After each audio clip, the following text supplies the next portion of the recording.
ಲಕ್ಷಾಂತರ ಕುಟುಂಬಗಳ ಮನೆ ದೇವರ ಹೊಳೆಮ್ಮದೇವಿ.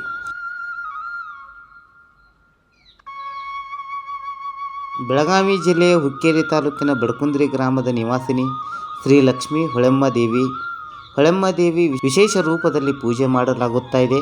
ನೂರಾರು ವರ್ಷಗಳಿಂದ ಈ ದೇವಿಗೆ ವಿಶೇಷ ಪೂಜಿಸಲು ಪಡುವ ದೇವಿ.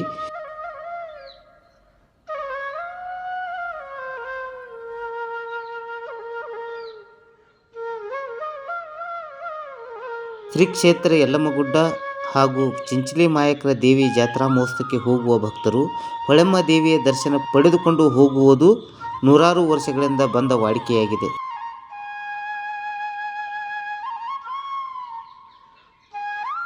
ಶ್ರೀ ಕ್ಷೇತ್ರವು ಒಂಟಮೂರಿ ದೇಸಾಯಿ ಅವರ ಕಾಲದಲ್ಲಿ ದೇವಸ್ಥಾನ ನಿರ್ಮಾಣವಾಗಿರುವ ಉಲ್ಲೇಖಗಳು ಜಾನಪದ ಮೂಲಗಳಿಂದ ತಿಳಿದು ಬರುತ್ತದೆ.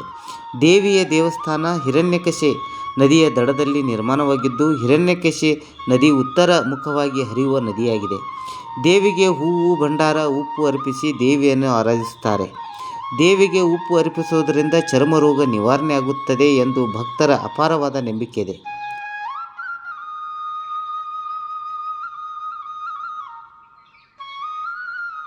ಮುಖ್ಯವಾಗಿ ಅರ್ಪಿಸಿಕೊಳ್ಳುವ ಭಂಡಾರ ದೇವಿಗೆ ಅತಿ ಪ್ರಿಯವಾಗಿದೆ. ಫೆಬ್ರವರಿ ತಿಂಗಳಲ್ಲಿ ಭಾರತ ಹುಣ್ಣಿಮೆದಂದು ಜಾತ್ರಾ ಮಹೋತ್ಸವ ಪ್ರಾರಂಭವಾಗುತ್ತದೆ. ಅದರಿಂದ ವರ್ಷದಲ್ಲಿ ಶ್ರಾವಣ ಹಾಗೂ ನವರಾತ್ರಿ ಉತ್ಸವಗಳಲ್ಲಿ ವಿಶೇಷ ಪೂಜೆ ನಡೆಯುತ್ತವೆ. ಅದರಲ್ಲಿ ಪಲ್ಲಕ್ಕಿ ಉತ್ಸವ, ಶ್ರಾವಣ ಮಾಸದಲ್ಲಿ 4 ಶುಕ್ರವಾರ ವಿಶೇಷ ಪೂಜೆ ಹಾಗೂ ಮಹಾಪ್ರಸಾದ ಇರುತ್ತದೆ. ಶ್ರೀ ಲಕ್ಷ್ಮೀ ಹೊಳೆಮ್ಮದೇವಿ ಟ್ರಸ್ಟ್ ಕಮಿಟಿ ಬಡಕುಂದ್ರಿ ವತಿಯಿಂದ ಅನೇಕ ಅಭಿವೃದ್ಧಿ ಕಾಮಗಾರಿಗಳನ್ನು ಚಾಲನೆ ನೀಡಲಾಗಿದೆ. ಈ ದೇವಸ್ಥಾನ ಕರ್ನಾಟಕ ಸರ್ಕಾರ ಮುಜರಾಯಿ ಇಲಾಖೆ ಬಿ ದೇವಸ್ಥಾನವಾಗಿದೆ. ಹೊಳೆಮ್ಮದೇವಿ ದೇವಸ್ಥಾನವು ಮುರುಡೇಶ್ವರ ಮಾದರಿಯಲ್ಲಿ ಅಭಿವೃದ್ಧಿ ಮಾಡಲಾಗುವುದು ಹಾಗೂ ಗರ್ಭಗುಡಿ ಯಾವುದೇ ರೀತಿಯ ಬದಲಾವಣೆ ಮಾಡುವುದಿಲ್ಲ ಎಂದು ಸ್ಪಷ್ಟಪಡಿಸಿದ್ದಾರೆ. ತಜ್ಞರ ಸಮಿತಿ ರಚಿಸಿ ದೇವಸ್ಥಾನದ ಸ್ಥಿತಿಗತಿಗಳ ಬಗ್ಗೆ ಅಧ್ಯಯನ ಮಾಡಲಾಗುವುದು ಹಾಗೂ ದೇವಸ್ಥಾನದ ಹಿರಿಯರ ಹಾಗೂ ಗ್ರಾಮದ ಹಿರಿಯರ ನಾಯಕರುಗಳ ಸಲಹೆಗಳನ್ನು ಮತ್ತು ಆದೇಶಗಳನ್ನು ಪಾಲಿಸಲಾಗುವುದು ಎಂದು ಪ್ರಧಾನ ಅರ್ಚಕರು ಎಚ್.ಎಲ್. ಪೂಜಾರಿ ಮಾಹಿತಿ ನೀಡಿದರು. ಜಿಲ್ಲೆಯ ಅನೇಕ ರಾಜಕೀಯ ನಾಯಕರುಗಳು ದೇವಸ್ಥಾನ ಅಭಿವೃದ್ಧಿಗೋಸ್ಕರ ತಮ್ಮ ಸೇವೆಯನ್ನು ಸಲ್ಲಿಸಿದ್ದಾರೆ. ವಿಶೇಷವಾಗಿ ಜಾರಕಿಹೊಳಿ ಕುಟುಂಬದ ಹೊಳೆಮ್ಮದೇವಿ ಕುಲದೇವತೆಯಾಗಿದ್ದಾಳೆ. ಮಾಜಿ ಸಚಿವೆ ಶಶಿಕಲಾ ಜಿಲ್ಲೆ ಮುಜರಾಯಿ ಇಲಾಖೆ ಸಚಿವರಾಗಿದ್ದಾಗ ಅನೇಕ ಅಭಿವೃದ್ಧಿ ಕಾಮಗಾರಿಗಳನ್ನು ಕೈಗೊಂಡಿದ್ದು, ಕತ್ತಿ ಕುಟುಂಬದ ಸಹ ಈ ದೇವಸ್ಥಾನಕ್ಕೆ ಅಭಿವೃದ್ಧಿ ಅನೇಕ ಯೋಜನೆಗಳನ್ನು ರೂಪಿಸಿ ಅನುಷ್ಠಾನಗೊಳಿಸಿದ್ದಾರೆ. ಮಾಜಿ ಕೇಂದ್ರ ಸಚಿವ ದಿವಂಗತ ಬಿ. ಶಂಕರಾನಂದ ಅವರಿಂದ ದೇವಸ್ಥಾನ ಆವರಣದಲ್ಲಿ ಕಲ್ಯಾಣ ಮಂಟಪ ನಿರ್ಮಿಸಲಾಗಿದೆ. ಶ್ರೀ ಹೊಳೆಮ್ಮದೇವಿ ಟ್ರಸ್ಟ್ ಕಮಿಟಿ ಬಡಕುಂದ್ರಿ ವತಿಯಿಂದ ಅಭಿವೃದ್ಧಿ ಕಾರ್ಯಕ್ರಮಗಳು ಕುರಿತು ಜಿಲ್ಲಾಡಳಿತ ಹಾಗೂ ಸರ್ಕಾರದ ಮುಂದೆ ಪ್ರಸ್ತಾವನೆಗಳು ಇವೆ ಎಂದು ಪ್ರಧಾನ ಅರ್ಚಕರು ಪಂಚಾಯತ್ ಸ್ವರಾಜ್ ಸಮಾಚಾರದೊಂದಿಗೆ ಮಾತನಾಡುತ್ತಾ ತಿಳಿಸಿದರು.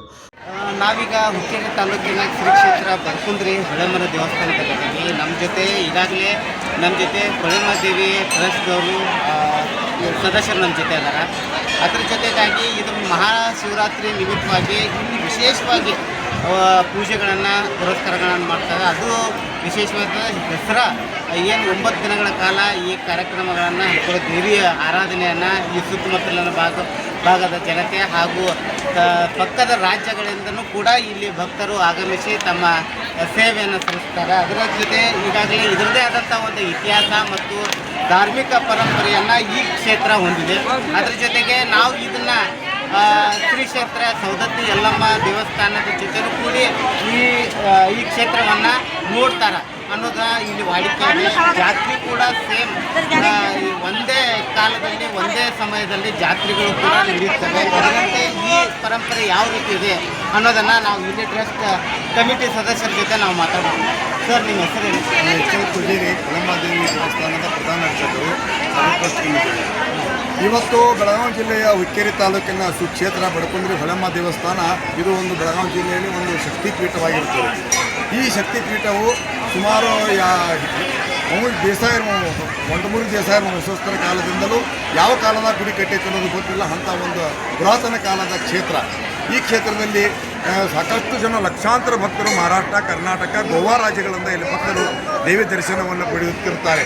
ಈ ದೇವಿಯ ಕ್ಷೇತ್ರದಲ್ಲಿ ಪ್ರತಿ ವರ್ಷದಲ್ಲಿ 3-4 ದೊಡ್ಡ ಕಾರ್ಯಕ್ರಮಗಳು ಜರುಗ್ತವೆ. ಭಾರತ ಹುಣ್ಣಿಮೆಗೆ ಫೆಬ್ರವರಿ ತಿಂಗಳಲ್ಲಿ ಭಾರತ ಹುಣ್ಣಿಮೆಗೆ ಸುಮಾರು ಒಂದು ತಿಂಗಳುಗಳ ಗಂಟಲೆ ಜಾತ್ರೆ ಜರುಗ್ತಾ ಇದೆ. ಶ್ರೀ ರೇಣುಕಾ ಯಲ್ಲಮ್ಮ ದೇವಿಗೆ ಹೋಗುವಂಥ ಎಲ್ಲ ಭಕ್ತರು, ಶ್ರೀ ಚುಂಚಲಿ ಮಾಯಕ್ಕ ದೇವಸ್ಥಾನಕ್ಕೆ ಹೋಗುವಂಥ ಎಲ್ಲ ಭಕ್ತರು ಈ ಹೊಳಮ್ಮ ದೇವಿಗೆ ಬಂದು ದರ್ಶನ ಪಡೆಯುವುದು ಮೊದಲಿನಿಂದಲೂ ವಾಡಿಕೆ ಇದೆ. ಅದರಂತೆ ಈ ದೇವಸ್ಥಾನದಲ್ಲಿ ಸಾಕಷ್ಟು ಅಭಿವೃದ್ಧಿ ಕೆಲಸಗಳನ್ನು ಮಾಡಿದ್ದೇವೆ. ಈಗ ನವರಾತ್ರಿ ಉತ್ಸವದಲ್ಲಿ 9 ದಿನಗಳವರೆಗೆ ದೇವಿ ಆರಾಧನೆ ನಡೀತಾ ಇದೆ. ದಿನಾಲು ದೇವಿಗೆ ಅಲಂಕಾರ 9 ದಿವಸಗಳವರೆಗೆ ನಾವು ದಿನಾಲು ಅಲಂಕಾರ ಮಾಡ್ಕೊಳ್ತೇವೆ.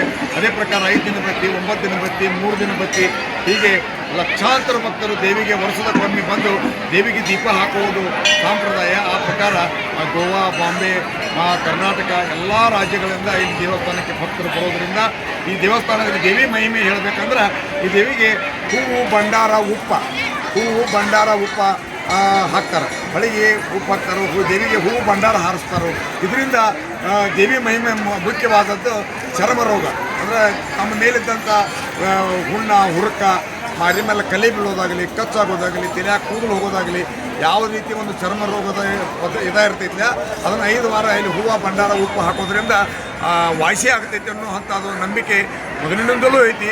ಆ ಪ್ರಕಾರ ಜನ ಇಲ್ಲಿ ಬಂದು ಹೂವು, ಭಂಡಾರ ಹಾರಿಸೋದು, ಉಪ್ಪು ಹಾಕೋದು ಪ್ರತಿ ವರ್ಷದಾಗ ಒಂದು 5 ಸಲ ಇಲ್ಲ ನವರಾತ್ರಿಗೆ ಅಥವಾ ಕಾರ್ತಿಕ ಮಾಸದಾಗ ಅಥವಾ ಭಾರತ ಹುಣ್ಣಿಮೆಯಲ್ಲಿ ವರ್ಷದಾಗ ಒಂದು 2-3 ಸಲ ಬರ್ತಾರೆ. ಮತ್ತು ಈ ದೇವಿಗೆ ಅಪಾರವಾದ ಮಣಿದೇವರ ಭಾಳ ಜನ ಭಕ್ತರಿಗೆ ಮಣಿದೇವರಾಗಿ ಅದು ಆಳಕ್ಕೆ ಹೊಳಮ್ಮ ಯಾರು ಬಂದವ್ರನ್ನ ಕೇಳ್ರೆ ಬಡ್ಕೊಂಡ್ರೆ ಹೊಳೆವ ಹುಕ್ಕೇರಿ ತಾಲೂಕಿನ ಬಡ್ಕೊಂಡ್ರೆ ಹೊಳೆವ ನಮ್ಮ ಮಣಿದೇವ್ರು ಅದಾವು. ನಮ್ಮ ಮಣಿದೇವರಿಗೆ ದೀಪ ಹಾಕಬೇಕು, ನೈವೇದ್ಯ ಮಾಡಬೇಕು, ಗುಡಿ ತುಂಬಬೇಕು, ವರ್ಷದಾಗ ಒಂದು ಸಿರಿ ಉಡಿಸ್ಬೇಕು. ಅವರಲ್ಲಿ ಚಲೋ ದೊಡ್ಡ ಕಾರ್ಯಗಳಾಗಿರ್ತಾವೆ. ಮಗ ನೌಕರಿ ಹೆಚ್ಚಿರ್ತಾ, ಮಗಳ ನೌಕರಿ ಹೆಚ್ಚಿರ್ತಾವೆ, ಮಗಳ ಮದುವೆ ಆಗಿರ್ತೈತಿ, ಯಾವುದಾದ್ರು ಹೊಲ ಖರೀದಿ ಮಾಡಿರ್ತಾರೋ ಇಂಥ ಒಂದು ಯಾವುದೇ ಹೊಸ ಕಾರ್ಯ ಟೈಮ್ದಾಗ ಈ ದೇವಿಗೆ ಬಂದು ಆಶೀರ್ವಾದ ತೊಗೊಂಡು ನೈವೇದ್ಯ ಕೊಟ್ಟು ಗುಡಿ ತುಂಬ ಹೋಗಿ ಅವ್ರ ಮನೆ ವಾಸ್ತು ಇರ್ಬೋದು. ಏನೆಲ್ಲ ಕಾರ್ಯಕ್ರಮಗಳನ್ನ ಫಸ್ಟ್ ಮೊದಲು ಹೊಳೆ ಬಂದು ಹೋಗುವಂಥ ಒಂದು ಸಂಪ್ರದಾಯ ಮೊದಲಿನಿಂದಲೂ ಐತಿ. ಆ ಪ್ರಕಾರ ಲಕ್ಷಾಂತರ ಭಕ್ತರು ದೇವಿ ದರ್ಶನ ಇಲ್ಲಿ ಹೊಳಿಗೆ ಈ ನವರಾತ್ರಿ ಉತ್ಸವದಲ್ಲಿ ಭಾರತ ಹುಣ್ಣಿಮೆಯಲ್ಲಿ ಹೊಳಿಗೆ ಹಿರಣ್ಯಕೇಶಿ ನದಿ ಬಡ್ಡಿಗೆ ಉತ್ತರ ಮುಖ ಹಾಗೆ ಹರಿತೈತಿ. ಇಲ್ಲಿ ನದಿಗೆ ಸಾಕಷ್ಟು ನೀರೈತಿ. ಅದರಂತೆ ನಾವು ಕಮಿಟಿ ಆಡಳಿತರೆಲ್ಲರೂ ಕೂಡಿ ಕಾರ್ತಿಕ ಮಾಸದಲ್ಲಿ ಮತ್ತು ಗಂಗಾ ಆರತಿ ಅಂತ ಮಾಡ್ತೇವೆ. ಕಾರ್ತಿಕ ಮಾಸದಲ್ಲಿ ಕಾಶಿಯಾಗಿ ಯಾವ ರೀತಿ ಒಂದು ಗಂಗಾ ಆರತಿ ಮಾಡ್ತಾರಲ್ಲ ಅದೇ ಮಾದರಿ ಇಲ್ಲಿ ನಾವು ಕಾರ್ತಿಕ ಮಾಸ ತಿಂಗಳಲ್ಲಿ ದೊಡ್ಡ ಪೂಜ್ಯರನ್ನು ಕರೆಸಿ ಇಲ್ಲಿ ಗಂಗಾ ಆರತಿಯನ್ನು ಸಹ ನಾವು ವರ್ಷದಾಗ ಮಾಡ್ತಾ ಇದ್ದೇವೆ. ಶ್ರಾವಣ ಮಾಸದಲ್ಲಿ ಪ್ರತಿ ಸಂಪತ್ತು ಶುಕ್ರವಾರ ವರ್ಷದಾಗ 4 ಶುಕ್ರವಾರ ಬರಲಿ 5 ಶುಕ್ರವಾರದಲ್ಲಿ ಲಕ್ಷಾಂತರ ಜನರಿಗೆ ಬಂದರೂ ಸಹ ಅವರಿಗೆ ಮಹಾಪ್ರಸಾದ, ಅನ್ನಪ್ರಸಾದ, ಪ್ರತಿ ತಿಂಗಳ ಅನ್ನಪ್ರಸಾದ, ಹೀಗೆ ಅನೇಕ ಕಾರ್ಯಕ್ರಮಗಳು ಇಲ್ಲಿ ದೇವಸ್ಥಾನದಲ್ಲಿ ಜರುಗುತ್ತಿರುತ್ತವೆ. ಇದು ಮತ್ತು ನವರಾತ್ರಿ ಉತ್ಸವದಲ್ಲಿ ವರ್ಷದಾಗ 2 ಸಲ 9 ದಿನದಾಗ 2 ಸಲ ಪಲ್ಲಕ್ಕಿ ಸುತ್ತಾ ಇದೆ, ಪಲ್ಲಕ್ಕಿ ತಿರುಗ್ತಾ ಇದೆ, ಪಲ್ಲಕ್ಕಿ ದರ್ಶನ ಆಗ್ತೈತಿ. ಇವತ್ತು ಮತ್ತು ನಾಳೆ ಪಲ್ಲಕ್ಕಿ ಉತ್ಸವ. ಆ ನವರಾತ್ರಿ ಭಾರತ ಹುಣ್ಣಿಮೆಯಲ್ಲಿ ಪಲ್ಲಕ್ಕಿ 4 ಸಲ ಪಲ್ಲಕ್ಕಿ ಉತ್ಸವ ಆಗ್ತೈತಿ. ಮತ್ತು ಕಾರ್ತಿಕ ಮಾಸದಲ್ಲಿ ಹಬ್ಬ ಹರಿದಿನಗಳಲ್ಲಿ ಪಲ್ಲಕ್ಕಿ ಉತ್ಸವ ಜರುಗ್ತಾ ಇದೆ. ವರ್ಷದಾಗೊಮ್ಮೆ ಜಾತ್ರೆಯಾಗ ಮನರಂಜನೆ ಕಾರ್ಯಕ್ರಮಗಳ ಪ್ರಕಾರವಾಗಿ ಮಿಠಾಯಿದ ಅಂಗಡಿ, ಸ್ಟೇಷನರಿ ಅಂಗಡಿ, ಬಳೆಗಾರ ಅಂಗಡಿ, ಹಿಂಗೆ ನಾಟಕ ಕಂಪ್ನಿ, ಕೇಕ, ತೊಟ್ಲ, ಅನೇಕ ರೀತಿಯಿಂದ ಮನರಂಜನೆಗಾಗಿ ಇಲ್ಲಿ ಸಾಕಷ್ಟು ಬರ್ತಿರ್ತವೆ. ಇದು ದೇವಸ್ಥಾನ ಇನ್ನೂ ಸಾಕಷ್ಟು ಅಭಿವೃದ್ಧಿ ಕೆಲಸ ಸರ್ಕಾರದಿಂದ ನಾವು ಪಾರ್ಕಿಂಗ್ ವ್ಯವಸ್ಥೆ ಮಾಡಿರ್ತೇವೆ, ಪೊಲೀಸರು ಬಂದೋಬಸ್ತ್ ವ್ಯವಸ್ಥೆ ಮಾಡಿದ್ದೇವೆ. ತಾಯಿ ಈ ಬಡ್ಕುಂದ್ರಿ ದೇವಸ್ಥಾನವನ್ನು ಎಲ್ಲ ಗುಡ್ಡಕ್ಕೂ ಹೋಲಿಸಿ ನೋಡ್ತಾರೆ. ಒಂದು ಸರಿಸಮಾನವಾದ ಜಾತ್ರಾ ಸಮಯನೂ ಒಂದೇ ಸರಿಸಮಾನವಾಗಿದೆ. ಯಾವ ರೀತಿ ಈ ಪರಂಪರೆ ಅಂದರೆ ರೇಣುಕಾದೆಲ್ಲಮ್ಮ ಮುತ್ತೋದಿ ಹುಣ್ಣಿಮೆಗೆ ಏನು ಗುಡ್ಡಕ್ಕೆ ಹೋಗ್ತಾರಲ್ಲ ಆ ನಿತ್ತೋದಿ ಹುಣ್ಣಿಮೆಗೆ ಎಲ್ಲಮ್ಮ ಗುಡ್ಡಕ್ಕೆ ಹೋಗೋ ಮಾತ್ರ ಅದು ವಾಡಿಕೆ ಮೊದಲಿಂದಲೂ ಬಂದೈತಿ. ಅಲ್ಲಿ ಹೂವು, ಭಂಡಾರ, ಉಪ್ಪು ಹಾಕಿ ಅಲ್ಲಿ ದೇವಿಗೆ ನೈವೇದ್ಯ ಅರ್ಪಣೆ ಮಾಡಿ ಇಲ್ಲಿ ಹೊಳೆಮಗು ಬಂದು ಅದೇ ತಿಂಗಳದಾಗ ಇಲ್ಲಿ ಬಂದು ಹೋಗುವಂಥ ಪದ್ಧತಿ ನಮಗೆ ಗೊತ್ತಿಲ್ಲ. ನಮ್ಮ ಹಿರಿಯರ ಕಾಲದಿಂದ ಸಾವಿರಾರು ವರ್ಷಗಳ ಹಿಂದಿನಿಂದಲೂ ಬಂದಂಥ ಐತಿ. ಅದೇ ಪ್ರಕಾರ ಎಲ್ಲಮ್ಮ ಗುಡ್ಡಕ್ಕೆ ಹೋಗೋ ಬಂದು ಇಲ್ಲಿ ಹೊಳೆಮಗು ಬಂದು ಹೋಗೋದು ಬಂದ.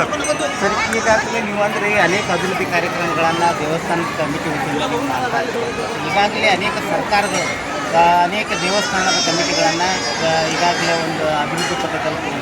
ನೀವು ಮುಂದೆ ಬರೋ ದಿನಗಳಲ್ಲಿ ಯಾವ ರೀತಿ ಒಂದು ಯೋಜನೆಗಳನ್ನು ಹಾಕಿಕೊಂಡಿದ್ದಾರೆ, ಇನ್ನೂ ಡೆವಲಪ್ಮೆಂಟ್ ಆಗಬೇಕು ಅನ್ನೋಂಥ ಇಲ್ಲಿ ಸುಚಿತವಾದಂಥ ಶೌಚಾಲಯಗಳಾಗಿರ್ಬೋದು ಅಥವಾ ನೀರಿನ ಈಗಾಗಲೇ ಹೊಳಿ ದಂಡೆಗಿರುವಂಥ ಘಾಟ್ಗಳನ್ನು ಅಭಿವೃದ್ಧಿಪಡಿಸಿರ್ಬೋದು, ಇದರ ಕಡೆ ಯಾವ ರೀತಿ ತಾವು ಒಂದು ವಿಚಾರಗಳನ್ನು ಮಾಡ್ಕೊಂಡಿದ್ದೀವಿ? ಈಗಾಗಲೇ ನಾವು ಮುಜರಾಯಿ ಇಲಾಖೆಗೆ ಒಳಪಟ್ಟಂಥ ಬಿ ದೇವಸ್ಥಾನ ಇದೆ ಬೆಳಗಾವಿ ಜಿಲ್ಲೆದಾಗ. ಈಗಾಗಲೇ ಸನ್ಮಾನ್ಯ ಶ್ರೀ ದಿವಂಗತ ಉಮೇಶಣ್ಣ ಕತ್ತಿಯವರು ಸಾಕಷ್ಟು ಇಲ್ಲಿ ಅಭಿವೃದ್ಧಿ ಕೆಲಸಕ್ಕೆ ಅನುದಾನಗಳನ್ನು ಕೊಟ್ಟಿದ್ದಾರೆ. ಪಾರ್ಕಿಂಗ್ ಇರ್ಬೋದು, ಮನೆಗಳು ತೆಗೆದು ಹೊರಗಡೆ ಹಾಕಿ ಶಿಫ್ಟ್ ಮಾಡಿ ಹೊಳಿಗೆ ದೋಬಿ ಘಾಟ್ ಕೊಟ್ಟಿದ್ದಾರೆ, ಶೌಚಾಲಯ ಕೊಟ್ಟಿದ್ದಾರೆ.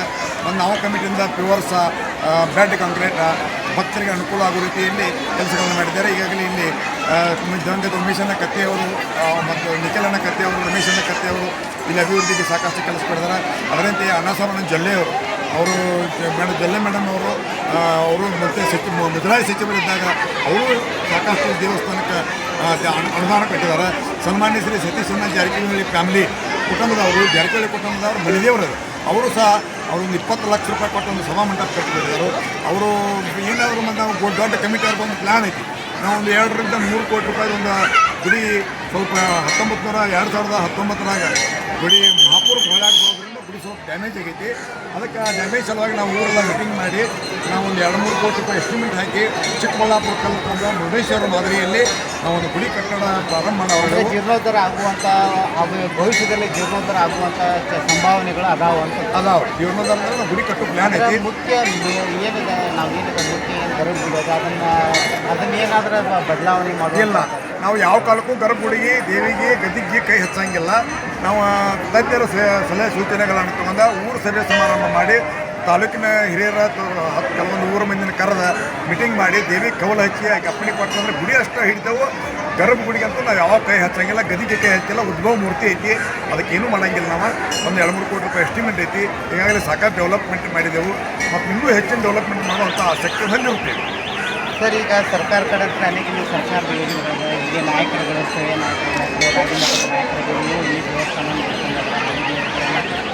ಈಗಾಗಲೇ ತಾವು ಹೇಳಿದರೆ ಅನೇಕ ಅಭಿವೃದ್ಧಿ ಕಾರ್ಯಕ್ರಮಗಳನ್ನು ತಾವು ಈಗ ದೇವಸ್ಥಾನ ಸಮಿತಿಯನ್ನು ಈ ವರ್ಷದ ವಿಶೇಷವಾಗಿ ಜಾತ್ರಾ ಮಹೋತ್ಸವದ ಕಾರ್ಯಕ್ರಮಗಳಲ್ಲಿ ಏನಾದರೂ ಸರ್ಕಾರ ಒಂದು ಏನಾದರೂ ನಿಖರವಾದ ಯೋಜನೆಗಳು ಅನುದಾನಗಳನ್ನು ಕೊಟ್ಟಿದ್ದಾರೆ ರೀ. ಒಂದು ತಿಂಗಳು 2 ತಿಂಗಳಾಯ್ತು.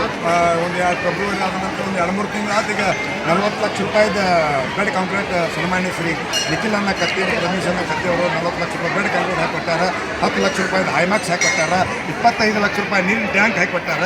ಜೊಲ್ಲೆ ಮೇಡಮ್ ಅವರು 25 ಲಕ್ಷ ರೂಪಾಯಿದ ಭಕ್ತರಿಗೆ ಅನುಕೂಲ ಆಗಂಗೆ ಯಾವುದೋ 4 ರೂಮ್ಗಳನ್ನು ಕಟ್ಟಿಕೊಟ್ಟಿದ್ದಾರೆ. 4 ರೂಮ್ಗಳನ್ನು ಕಟ್ಟಿಕೊಟ್ಟಿದ್ದಾರೆ. ಅದರಂತೆ ಜಾರಕಿಹೊಳಿ ಸರ್ಕಾರ ಕಳಸಾವರಣ ಮಾಡೋ ಟೈಮ್ದಾಗ ಕಳಸಗಳಿಗೆ ಕಟ್ಟಡಕ್ಕೆ ಸಾಕಷ್ಟು ಅವರು ಅಭಿವೃದ್ಧಿ ಕೆಲಸಕ್ಕೆ ತಮ್ಮ ನಿಧಿಗೆ ಸಾಧ್ಯವಾದಷ್ಟು ತಿಳಿಸಿದ್ದಾರೆ. ಈಗಾಗಲೇ ಮಂಟಪ ಅವರೇ ಕಟ್ಟಿಕೊಟ್ಟಿದ್ದಾರೆ. ಅದರಂತೆ ಇದಕ್ಕಿಂತ ಮೊದಲ ಸನ್ಮಾನ್ಯ ಶ್ರೀ ದಿವಂಗತ ಬಿ ಶಂಕರಾನಂದ ಸಾಹೇಬರು ಅವರು ಒಂದು ಕಲ್ಯಾಣ ಮಂಟಪ ಕಟ್ಟಿಕೊಟ್ಟಿದ್ದಾರೆ. ಅದೇ ರೀತಿ ಮಾಜಿ ಸಂಸದರಂತ ರಮೇಶ್ ಜಿಗಜಿಣಿ ಸಾಹೇಬರು ಅವರು ಒಂದು ಕಲ್ಯಾಣ ಮಂಟಪವನ್ನು ಕಟ್ಟಿಕೊಟ್ಟಿದ್ದಾರೆ. ಹಾಗಾದರೆ ಎಲ್ಲ ರಾಜಕಾರಣಿಗಳು ಈ ದೇವಿಯ ಆರಾಧನೆಯನ್ನು ಮಾಡಿದ್ದಾರೆ. ದೇವಿಗೆ ತಮ್ಮದಾದಂಥ ಕೈಲಾದಂಥ ಸೇವೆಯನ್ನು ಸಲ್ಲಿಸಿ ಇದಾಗಿತ್ತು ಈ ಬಡಕುಂದ್ರಿ ಶ್ರೀ ಕ್ಷೇತ್ರದ ಒಂದು ಮಹಿಮೆಯ ಅಪಾರ ಮತ್ತು ಅದರ ಜೊತೆಗೆ ಸರ್ಕಾರ ಮತ್ತು ಇಲ್ಲಿಯ ರಾಜಕೀಯ ಸ್ಥಳೀಯ ನಾಯಕರುಗಳಾಗಿರ್ಬೋದು ತಮ್ಮ ಮಟ್ಟಿನ ಸೇವೆಯನ್ನು ಈ ದೇವಸ್ಥಾನಕ್ಕೆ ಸಲ್ಲಿಸಿದ್ದಾರೆ. ಇನ್ನೂ ಕೂಡ ಮುಜರಾಯಿ ಇಲಾಖೆದ ಒಂದು ದೇವಸ್ಥಾನ ಆಗಿರೋದ್ರಿಂದ ಈಗಾಗಲೇ ಅನೇಕ ಕಾರ್ಯಕ್ರಮಗಳು ಇಲ್ಲಿಯೂ ಹಾಕಿಕೊಳ್ಬೇಕಾಗಿದೆ. ಹಿರಣ್ಯಕಶಿ ನದಿಯ ದಡದ ಏನು ಒಂದು ಧೋಬಿಘಾಟ್ ಆಗುವಂಥ ಒಂದು ಘಾಟಗಳನ್ನು ಪುನರ್ ನಿರ್ಮಾಣ ಮಾಡುವಂಥ ಒಂದು ವ್ಯವಸ್ಥೆ ಕೂಡ ಸರ್ಕಾರ ಮುಂದೆ ಯೋಜನೆಗಳಾಗಿದೆ. ಮತ್ತು ದೇವಸ್ಥಾನ ಜೀರ್ಣೋದ್ಧಾರ ಮಾಡಬೇಕು ಮತ್ತು ಜೀರ್ಣೋದ್ಧಾರಕ್ಕೆ ಕೆಲವು ಅವಕಾಶಗಳನ್ನು ಕಲ್ಪಿಸಿಕೊಡುವಂಥ ಕಮಿಟಿ ಈಗಾಗಲೇ ತಮ್ಮ ಪ್ರಯತ್ನಕ್ಕೆ ನಿಂತಿದೆ ಅನ್ನೋದನ್ನು ನಾವು ನೋಡ್ಬೋದು. ಇನ್ನೂ ಭಕ್ತರು ಈಗಾಗಲೇ ನವರಾತ್ರಿ ಉತ್ಸವದ 9ನೇ ದಿನದಿಂದ ಇಂದು ಅನೇಕ ಭಕ್ತರು ಈಗಾಗಲೇ ತಮ್ಮ ದರ್ಶನವನ್ನು ಪಡೆದಿದ್ದಾರೆ. ಇನ್ನೂ ಕೂಡ ದಸರಾ ಮುಗಿಯುವವರೆಗೂ ಇನ್ನೂ ಲಕ್ಷಾಂತರ ಜನ ಈ ಶ್ರೀ ಕ್ಷೇತ್ರಕ್ಕೆ ಬಂದು ತಮ್ಮ ದರ್ಶನ ಮತ್ತು ದೇವಿಗೆ ಸೇವೆಯನ್ನು ಸಲ್ಲಿಸಿ ಹೋಗುತ್ತಿದ್ದಾರೆ. ಅದೇ ರೀತಿ ಈಗಾಗಲೇ ಇಲ್ಲಿ ಬಡಕುಂದ್ರಿ ಕ್ಷೇತ್ರದ ನಾವು ಮಹಿಮೆಯನ್ನು ನಾವು ಈಗಾಗಲೇ ಕಮಿಟಿಗೆ ನೀಡಿದ್ದೇವೆ. ಮುಂದೆ ಬರೋ ದಿನಗಳಲ್ಲಿ ಮುಜರಾಯಿ ಇಲಾಖೆ ಹಾಗೂ ಕರ್ನಾಟಕ ಸರ್ಕಾರ ಮತ್ತು ಸ್ಥಳೀಯ ಆಡಳಿತಗಳು ಈ ಕಮಿಟಿ ಈ ಕ್ಷೇತ್ರವನ್ನು ಯಾವ ರೀತಿ ಅಭಿವೃದ್ಧಿ ಪಥದಲ್ಲಿ ತೆಗೆದುಕೊಂಡು ಹೋಗ್ಲಿದ್ದಾರೆ ಅದನ್ನು ಕಾದೋಡೋಣ. ಪಂಚಾಯತ್ ಸರಾಜ್ ಸಮಾಚಾರ, ರತ್ನಾಕರ್ ಗೌಂಡಿ, ಬೆಳಗಾವಿ, ಬಡಕುಂದ್ರಿ ಕ್ಷೇತ್ರ. ವರದಿ ರತ್ನಾಕರ್ ಗೌಂಡಿ, ಬಡಕುಂದ್ರಿ, ಹುಕ್ಕೇರಿ, ಬೆಳಗಾವಿ.